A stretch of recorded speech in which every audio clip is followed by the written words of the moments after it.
What's up, y'all? This is Jay Watts.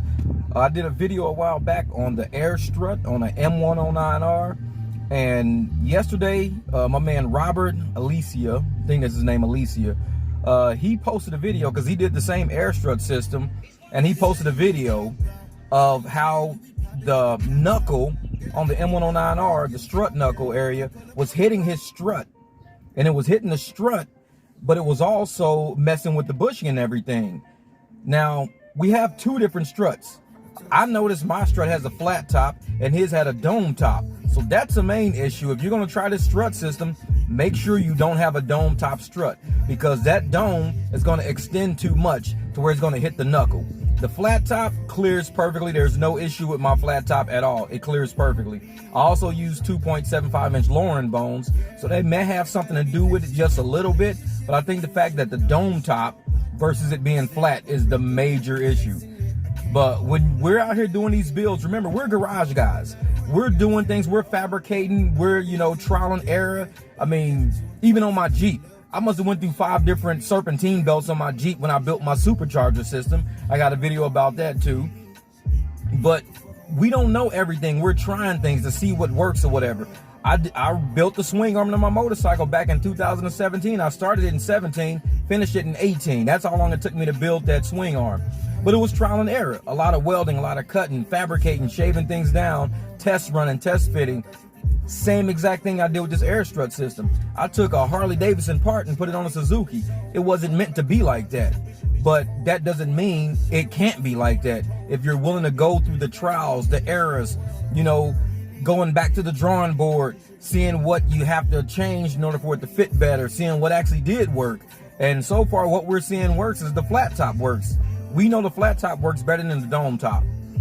Now, will my strut hold out for 10 years, 20 years? I don't know. I've rode it for probably about 2,000-3,000 miles so far, and it's been perfect. It's been legit. I still don't have my fail-safe. My fail-safe would be if the strut was to go out, my bike's gonna go and sit on the tire right now. I need to figure out how that, I trust my builds. I do a lot of, integrity checks. I do a lot of fitment checks, clearance checks. I trust my build, but that don't mean it's perfect. It could fail. And you need to have that safety net. For 2,000 miles, I haven't had a safety net. It makes me a little nervous, but not very, because I trust me, but also know me. I do make mistakes. So in the process of you guys building these air strut system and trying new things, remember, we're garage guys. We're here to talk and debate, and people gonna get mad, frustrated. Be patient. I've dumped a lot of money into my exhaust system on my Jeep. I'm on version number 5 on my exhaust system on my Jeep. Spend a lot of money. But that's what happens when you want to be a builder, when you want to be a designer. You're going to spend money. I don't care about the money spent. I care about the finished product. And that's what I'm working on whenever I build something, a finished product. People say, well, you spent $50 here, $150 here, $175 here, $100. You could have just bought it and been done. I could have paid somebody else for their engineering. I could have went and just bought a whole new system for $1,800 and been done. Trust me, when people are charging you the big prices for things that are designed and engineered for a certain thing, they've done all the thinking for you. The thought process is done. They've built it. It's done. You want to save money? You need to put the work in. You need to put your own intellect in. That's how you save money. And it might cost you a little bit. But if you I don't have time for this, I just don't, go spend the $1,800. Get it out the way. Me, I'm retired. I have time for it. This is what I do. I wake up, order some parts, sit in my garage, cut, weld. I got time. I'm not in a rush. But if I was in a rush and I had to do things, $1,800. Go spend it. Get it out the way. Be done. But here we are. We're garage guys. This is what we do. We sit in the garage and have a good time. We learn. We, learn about bushings and fitment and sleeves and thread count and boring out holes, tapping, and we do a lot in the garage. We have fun.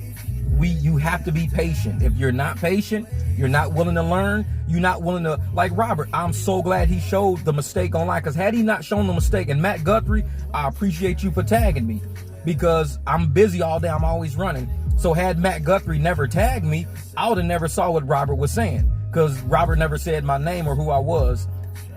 But Matt knew who I was, so Matt tagged me. I appreciate the tag. And because Matt, he's a big builder too. Matt's the guy, he's the one who's doing all the transmissions. If you got a transmission issue on your 109, talk to Matt. Look up Matt Guthrie. He will help you out. Trust me, the guy's amazing when it comes to this garage stuff. But he tagged me, You know, I got in, we looked at the guy's strut, at Robert's strut, we looked at mine, we kind of went through the system of it. So we think we know what the issue is, dome top, flat top, but we're still in the experimental phase. And I'm willing to go through it. Like I said, I've been riding on mine for about 2,000 miles. I'm going through the checks and balances, making sure everything's on the up and up.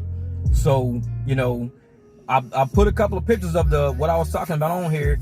If you guys are still interested in using the strut system, go for it. There's other strut systems out there that are more expensive, but like I said, somebody's already did the thinking for you. They've already done all the hard work for you. Pay them the money. If you ain't got time, pay the money. If you got time and you want to try this, try this.